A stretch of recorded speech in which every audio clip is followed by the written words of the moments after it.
Hello everyone. Exams बिल्कुल सिर पर हैं और ऐसे में स्ट्रेस होना बहुत नॉर्मल है, लेकिन आज हम इस स्ट्रेस को बिल्कुल साइड में रखने वाले हैं।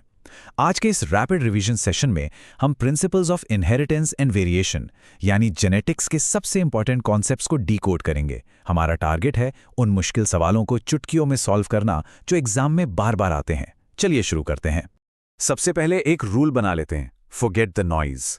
बाहर क्या चल रहा है, अफवाहें क्या है, कट ऑफ क्या होगा, ये सब सोचना अभी बंद। हमारा पूरा फोकस सिर्फ उस पर होना चाहिए जो हमारे कंट्रोल में है, और वो है हमारी सॉलिड प्रिपरेशन।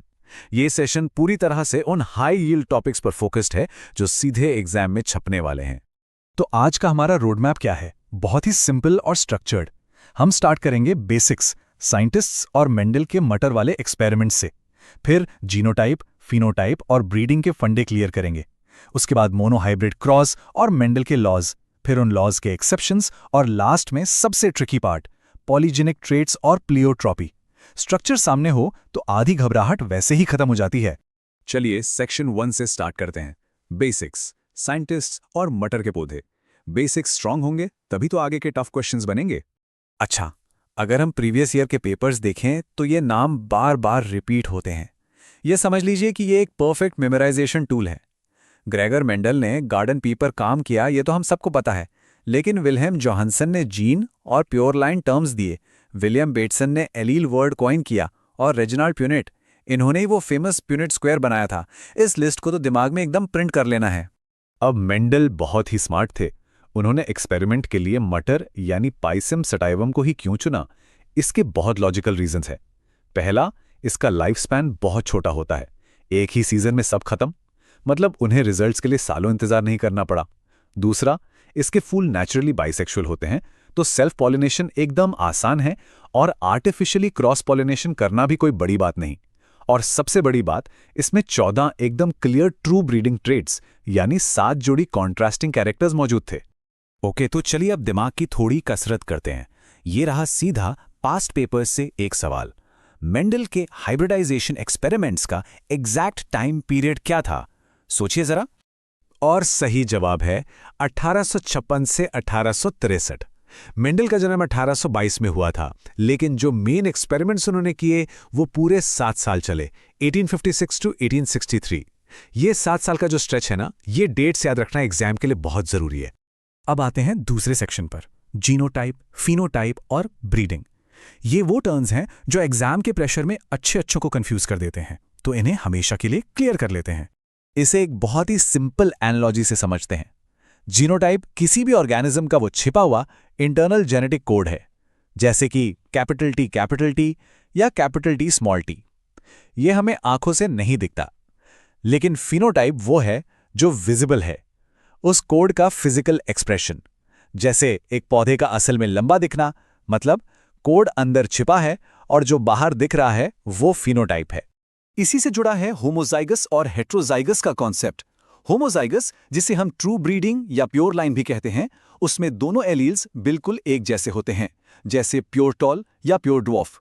ये आगे की पीढ़ियों में सिर्फ एक ही तरह का ट्रेट पास करते हैं, एकदम स्टेबल। लेकिन हेट्रोजाइगस में एलील्स अलग होते हैं, जैसे हाइब्रिड टॉल। अब इसमें पौधा लंबा तो दिखता है, लेकिन बौनेपन का रिसेसिव कोड उसके अंदर चुपचाप छिपा होता है। तो अब हम तीसरे सेक्शन की तरफ बढ़ रहे हैं, मोनोहाइब्रिड क्रॉसेस और मेंडल के लॉज। यहां हम देखेंगे कि ये पूरा जेनेटिक्स काम कैसे करता है। इस क्रॉस के स्टेप्स एकदम लॉजिकल हैं। स्टेप 1, हम प्योर टॉल और प्योर ड्वार्फ पेरेंट्स को क्रॉस कराते हैं। स्टेप 2, F1 जनरेशन में सारे के सारे पौधे हाइब्रिड टॉल निकलते हैं, मतलब बौनापन तो जैसे गायब ही हो गया। लेकिन रुकिए, स्टेप 3 में जब हम इन F1 पौधों का सेल्फ पॉलिनेशन कराते हैं तो जादू होता है। स्टेप 4, F2 जनरेशन में 3:1 के फिनोटाइपिक रेशियो में पौधे आते हैं, 3 लंबे और 1 बौना, मतलब जो ड्वार्फ ट्रेट F1 में छिप गया था वो अचानक से वापस आ गया।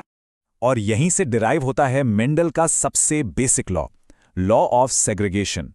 ये लॉ कहता है कि गैमेट बनते समय एलील्स रैंडमली एक दूसरे से अलग हो जाते हैं, मतलब हर गैमेट को कोई एक एलील मिलने का एग्जैक्ट 50% चांस होता है। और सबसे क्रूशियल बात, यहां कोई ब्लेंडिंग नहीं होती। या तो पौधा पूरा लंबा होगा या पूरा बौना, बीच की कोई हाइट नहीं होती। Alright, let's tackle another previous year question. एक हेटेरोजाइगस टॉल पौधे को एक बौने पौधे के साथ क्रॉस कराया जाता है। सवाल यह है कि बौने पौधों का रेशियो क्या होगा। इसे जेनेटिक्स में क्लासिक टेस्ट क्रॉस कहते हैं और इसका रिजल्ट एकदम फिक्स्ड है, 50% लंबे पौधे और 50% बौने पौधे, यानी 1:1 का रेशियो। ये एक बहुत बढ़िया मेमोराइजेशन टिप है। जब भी किसी अननोन डोमिनेंट को रिसेसिव पेरेंट के साथ क्रॉस करते हैं तो ये टेस्ट क्रॉस हमेशा 1:1 का एग्जैक्ट 50-50 आउटकम देता है। इसे याद रखेंगे तो एग्जाम में टाइम बचेगा।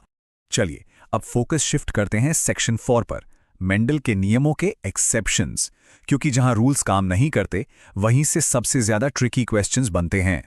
इंसानों के ब्लड ग्रुप्स इसका बेस्ट एग्जाम्पल है। ब्लड ग्रुप ए और बी तो नॉर्मल डोमिनेंस दिखाते हैं, ओ रिसेसिव है, लेकिन जो ए बी ब्लड ग्रुप है ना, वो गेम चेंजर है। ये को डोमिनेंस दिखाता है क्योंकि यहाँ ए और बी दोनों एलील्स एक साथ प्रेजेंट हैं।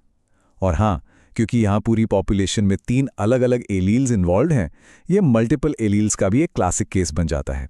अब इन 2 हाई यील्ड कॉन्सेप्ट्स के बीच का डिफरेंस समझना बहुत जरूरी है, इनकम्प्लीट डोमिनेंस और को डोमिनेंस। इनकम्प्लीट डोमिनेंस में ट्रेट्स आपस में ब्लेंड हो जाते हैं, मिल जाते हैं, जैसे लाल और सफेद स्नैपड्रैगन फूल मिलकर एक इंटरमीडिएट पिंक कलर बनाते हैं। लेकिन को डोमिनेंस में कोई मिक्सिंग नहीं होती। दोनों एलील्स पूरी तरह से और आजादी से खुद को एक्सप्रेस करते हैं, जैसे लाल और सफेद मवेशी मिलकर रोन मवेशी बनाते हैं, जिनके शरीर पर लाल और सफेद दोनों रंग के अलग अलग पैचेस होते हैं। चलिए चेक करते हैं कि जो अभी पढ़ा वो कितना याद है। ये रहा एक और PYQ।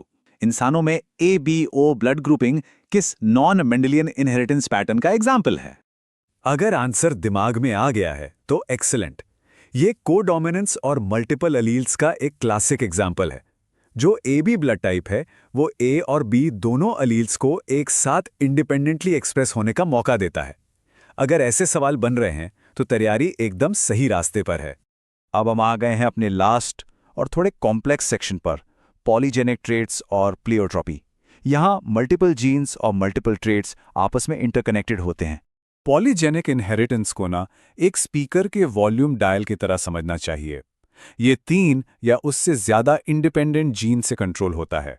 इसमें मेंडल की तरह कोई क्लियर कट कॉन्ट्रास्टिंग पेयर नहीं होते, बल्कि हर एक डोमिनेंट एलील अपना एडिटिव या क्यूमुलेटिव इफेक्ट डालता है। मतलब जैसे जैसे डोमिनेंट एलील बढ़ेंगे, इफेक्ट उतना ही स्ट्रांग होगा। ह्यूमन स्किन कलर इसका सबसे क्लासिक एग्जाम्पल है। और दूसरी तरफ है प्लियोट्रॉपी। ये फिनोमिनन बिल्कुल उल्टा है। प्लियोट्रॉपी तब होती है जब कोई एक अकेला जीन अचानक से कई अलग अलग पूरी तरह से डिफरेंट फिजिकल ट्रेट्स को कंट्रोल करने लगता है, जैसे कि PKU या फिनाइल कीटोन्यूरिया नाम की बीमारी। इसमें जीन में एक सिंगल एरर होती है, लेकिन उसका असर पूरे मेटाबॉलिज्म पर पड़ता है, जिससे कई सारी फिजिकल और मेंटल प्रॉब्लम्स एक साथ आ जाती हैं। तो आज के सेशन को एंड करने से पहले एक सवाल, अगर डोमिनेंस किसी जीन का पूरी तरह से इंडिपेंडेंट फीचर नहीं है, तो क्या एक सिंगल जीन किसी मटर के बीज के आकार और उसके साइज दोनों को अलग अलग तरीके से डिक्टेट कर सकता है? बिल्कुल कर सकता है। शेप के लिए वो लॉ ऑफ डोमिनेंस दिखा सकता है और साइज के लिए इनकम्प्लीट डोमिनेंस। जेनेटिक्स लिटरली इतना डायनामिक है। मुझे पूरा भरोसा है कि आज के इस रिवीजन से जेनेटिक्स के बेसिक्स एकदम सॉलिड हो गए होंगे। बस ऐसे ही फोकस बनाए रखना है और एग्जाम में अपना बेस्ट देना है।